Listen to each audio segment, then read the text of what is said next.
আরজি করে বিনা চিকিৎসায় মৃত্যু হয়েছে কোন্নগরের 28 বছরের তরতাজা যুবক বিক্রম ভট্টাচার্যের। হাসপাতালে তরুণী ডাক্তার মৃত্যুর ঘটনার বিচারের দাবিতে কর্মবিরতি পালন করেছেন ডাক্তাররা। আর সেই কর্মবিরতির জেরে বিনা চিকিৎসায় প্রাণ গেল তরতাজা যুবকের। কান্নায় ভেঙে পড়ে বিচার চাইছেন মৃত বিক্রম ভট্টাচার্যের মা কবিতা দাস। সকালেই কোন্নগরের বাড়িতে আসেন পুরসভার পুরপ্রধান স্বপন দাস। কান্নায় ভেঙে পড়ে শুধু এখন বিচার চাইছে বিক্রমের মা ও দিদা। কিন্তু ওর কাছে তো থাকতে হবে। আমার মেয়েকে বলছি তুই দৌড়া, আমি এখানে আছি, আমি তখন সামলাচ্ছি, আমরা তো সামলাচ্ছি। আমাকে তো দিদা দিদা করে তো চিৎকার করছে, ও দিদা ও দিদা। আমি আছি ভাই, এখানে তো কোনো অসুবিধে নেই।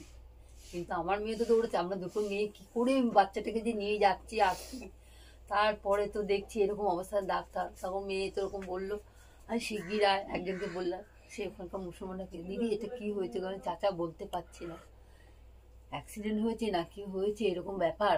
তখন বেডিং পড়ে যাচ্ছে, রক্ত, চাদর, তুলো সব ভিজে যাচ্ছে। আমার তো পুরো কাপড় টাপড় পুরো ভেজা। ডাক্তাররা তো ওখানে একটা আন্দোলন করছে, একটা প্রতিবাদ জানাচ্ছে। একটা যে ঘরে মিটিং হচ্ছে ওদের, পেশেন্টটা যে এসে দেখবে, কিন্তু সেটা আসেনি।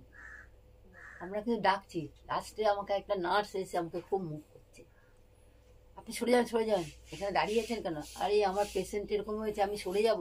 মানে ওখানে কি হসপিটালে আপনাদের সঙ্গে দুর্ব্যবহার করা হয়েছে? হ্যাঁ, একটা সিস্টার আমার সঙ্গে খুব করেছে। আচ্ছা এরকম চোপা করছে কেন? চোপা করবে না, আমরা কিন্তু অনেক করে এসেছি। না শ্রীরামপুরে তো এসব করেনি ওরা। যেরকম ডাক্তাররা যে বিচার চাইছে, আপনারা এখন কি চাইছেন? আমরা সেটাই চাইছি, যে একজনের জন্য হাজার মায়ের কোল খালি হবে না, সেটা কি চাইবো? আজকে যে আমার নাতিটা যে মরেছে, মানে খুব কষ্ট পেয়েছে, আমি তো সেখানে মাথা বোলানো, হাত বোলানো, ঠিক আছে ভাই আমি এখানে আছি, কোনো অসুবিধে নেই। ওনাকে বলছি তুমি, ওটা তো কম্পাউন্ডারই, ও তো ডাক্তার নয়, সাইডে ও এসে ড্রেসিং করছে। তখন আমাদের বলছে পিজিতে নিয়ে যাও, যে আমাদের পক্ষে সম্ভব নয়। কারণ শ্রীরামপুর ওয়ারলেস থেকে আমরা এসেছি অ্যাম্বুলেন্সে করে, আবার ওখানে নিয়েছি, 9টার মধ্যে আমরা নেমেছি, একটা অবধি শুধু এপাশ করেছি, একবার ওখানে একবার এখানে। তারপরে করতে করতে তখন আমি বলছি আসুন দেখুন, তখন মেয়ে চিৎকার করছে, ডাক্তারকে আমি তখন বলেছি যে আপনারা জানোয়ার, কেন আপনারা খেয়ে দিয়ে আপনারা গদিতে এসে বসছেন, একটা পেশেন্টের চিন্তা আপনাদের নেই। বাধ্য আমাকে বলতে হয়েছে। একের পর এক মায়ের কোল খালি হচ্ছে, কি বলবেন? ইচ্ছে দুঃখজনক ঘটনার কিছু হতে পারে না। একটা মানুষ দাঁড়িয়ে তার মা, তার দিদিমা চোখের সামনে দেখছে তাদের একটা প্রিয় সন্তান দাপড়াচ্ছে, অথচ কাতর অনুনয় বিনয় করছে যে তার চিকিৎসা করা হোক, অথচ যা বলছেন যে কেউ এতটুকু তাদের প্রতি সহানুভূতি দেখায়নি এবং বিনা চিকিৎসায় মারা যাচ্ছে। আন্দোলন নিশ্চয়ই করুক, কিন্তু একজনকে রক্ষা করতে গিয়ে যদি এভাবে হাজার হাজার মানুষ মৃত্যুর কোলে ঢলে পড়ে, তাহলে এর দায়টা কে নেবে বলুন? এর দায়টা কার? এই যে মায়ের কোলটা খালি হলো, এই মায়ের কোলটা কি আর কোনোদিন ফেরত হবে? যে জঘন্য ঘটনা আরজি করে ঘটেছে, আমরা তার তীব্র নিন্দা জানাই। যাদের ধরেছে তাদের শাস্তি হোক, তাদের ফাঁসি হোক, সব চাই। আন্দোলনও করুক, কিন্তু আন্দোলন করে সব স্বাস্থ্য পরিষেবাটাকে বন্ধ করে দিলে তো হবে না। এখানে মানুষ, অন্য কারখানা বন্ধ থাকলে মানুষ চলতে পারে, কিন্তু এটা এমন একটা জিনিস, চিকিৎসা ব্যবস্থা, মানুষ যে কোনো সময় অসুস্থ হবে, তাহলে মানুষরা যাবে কোথায়? গরিব মানুষদের জন্য তো একমাত্র রাজ্য সরকারের হাসপাতাল রয়েছে, যারা বড় লোক তাদের জন্য নার্সিংহোম রয়েছে, নার্সিংহোমে চিকিৎসা হচ্ছে। নার্সিংহোমের চিকিৎসা তো বন্ধ নেই, কিন্তু তাহলে সাধারণ মানুষরা কোথায় যাবে, কার কাছে যাবে?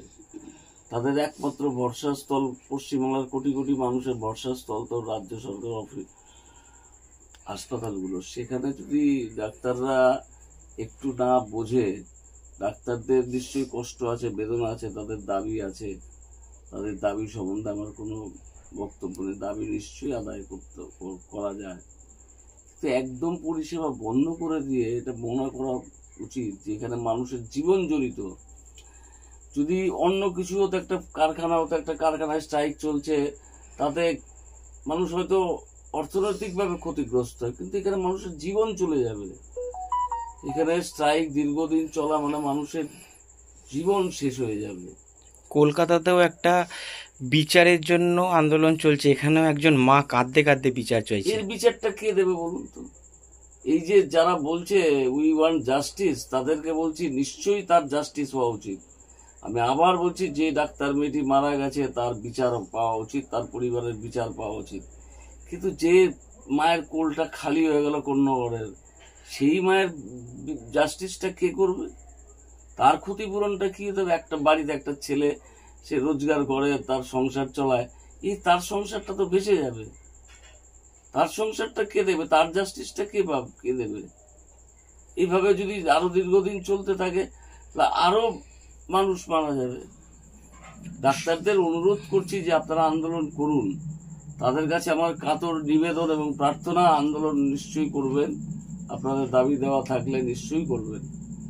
কিন্তু মানুষের জীবন যদি চলে যায় তাহলে কাকে নিয়ে আন্দোলনটা করবেন? সুপ্রিম কোর্ট আবেদন জানাচ্ছেন, রাজ্যের মুখ্যমন্ত্রী আবেদন জানাচ্ছে